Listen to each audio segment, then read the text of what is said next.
এক ছিল ছোট্ট একটা জোনাকি। তার নাম লুনা।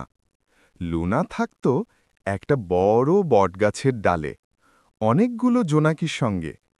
রাত হলে সবাই মিলে আকাশের মতো ঝিকিমিকি আলো জ্বালাত। কিন্তু লুনার একটা দুঃখ ছিল, ওর আলোটা বাকি সবার থেকে একটু কম উজ্জ্বল। ও ভাবত, আমার আলো এত কম, আমি নিশ্চয়ই কোনো কাজেই আসি না।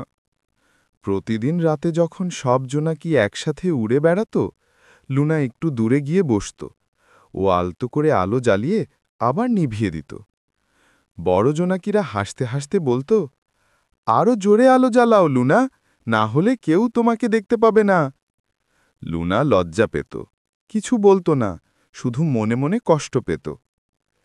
একদিন রাতের বেলা হঠাৎ আকাশে কালো মেঘ জমল। জোরে বাতাস শুরু হলো, তারপর প্রবল বৃষ্টি। বনের সব পাখি, খরগোশ, কাঠবিড়ালি সবাই ভিজে একেবারে গুটিয়ে বসে আছে। এই বনের পাশেই ছিল একটা ছোট্ট গ্রাম। সেই গ্রামে থাকত একটি মেয়ে, তার নাম মিতু। সে খুব ভয় পেত অন্ধকারকে। সেদিন রাতে এত জোরে বৃষ্টি আর বাতাস হচ্ছিল যে গ্রামের সব ঘরের আলো একে একে নিভে গেল।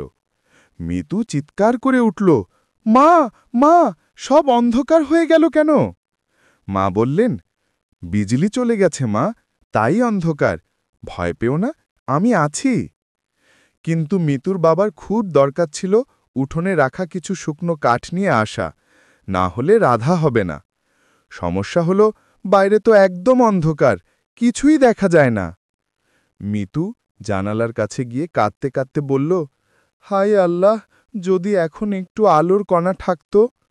ও কথা বনের ধারে ওড়াউড়ি করতে করতে লুনা শুনে ফেলল। ও দূর থেকে মিতুর ঘরের অন্ধকার দেখল। লুনা নিজের সঙ্গে নিজে কথা বলল, আমার আলো তো খুবই কম, তবুও চেষ্টা করে দেখি, হয়তো একটু হলেও কাজে লাগতে পারি। লুনা ধীরে ধীরে উড়ে গেল গ্রামের দিকে। ও যতটা পারে তার ছোট্ট আলোটা জোরে জ্বালালো। ওর শরীরটা টুকটুক করে জ্বলে উঠল, যেন ছোট্ট সবুজ তারা। মিতু জানালার পাশে অন্ধকারের দিকে তাকিয়েছিল। হঠাৎ দেখল একটুখানি সবুজ আলো তার জানালার সামনে ভেসে উঠেছে। ও অবাক হয়ে বলল, মা, দেখো, জোনাকি, একটা ছোট্ট আলো। লুনা এবার জানালার ফাঁক গলে ঘরের ভেতর ঢুকে আলোর পথ দেখাতে লাগল। যেখানে যেখানে ও উড়ে যায় সেখানে একটি করে ছোট্ট আলোর গোল দাগ পড়ে। মিতুর বাবা বললেন, বাহ, এই আলোটা থাকলে তো আমি উঠোন পর্যন্ত যেতে পারি। লুনা তার সামনে উড়ে উড়ে পথ দেখাতে লাগল। আলো সেই সরু পথ ধরে মিতুর বাবা নিরাপদে উঠোনে গিয়ে কাঠ নিয়ে আবার ঘরে ফিরে এলেন। ফিরে এসে বললেন, এই ছোট্ট জোনাকিটা না থাকলে তো আজ কিছুই দেখা যেত না। দেখি, আমরাও ওর জন্য এক কাজ করি। মিতুর মা জানালার পাশে শুকনো একটা পাতা রেখে তাতে সামান্য চিনি ছিটিয়ে দিলেন, যেন উপহার। মিতু আস্তে করে বলল, ধন্যবাদ ছোট্ট আলো, তুমি আমাকে আর আমাদের বাড়িকে অন্ধকার থেকে বাঁচালে। লুনার বুকটা আনন্দে ভরে গেল। সে ভাবল, আমার আলো ছোট হলেও কারু কাজে তো লাগছে। পরের দিন রাতে বনের জোনাকিরা যখন আবার আকাশের নিচে ঝিকিমিকি আলো জ্বালালো, লুনা আর একা গিয়ে বসেনি। ও এবার গর্ব নিয়ে সবাইকে বলল, জানো, আমার ছোট্ট আলোয়ও আজ এক ঘর ভরল। বড় জোনাকিরা চুপ করে ওর কথা শুনল। একজন বলল, তাহলে বুঝলাম, আলো বড় কি ছোট তা নয়, যতটুকু আছে তা দিয়ে অন্যের উপকার করাটাই আসল। লুনা তার ছোট আলো নিয়ে আকাশের দিকে তাকালো।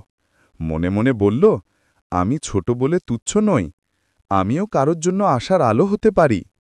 সেই থেকে যখনই গ্রামে হালকা অন্ধকার নামে, লুনা আর তার বন্ধুরা আকাশ ভরে আলোর নকশা আঁকে।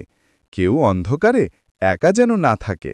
এই গল্প হতে শিক্ষা, যতই ছোট হোক, নিজের ক্ষমতাকে কখনো ছোট করে দেখা উচিত নয়।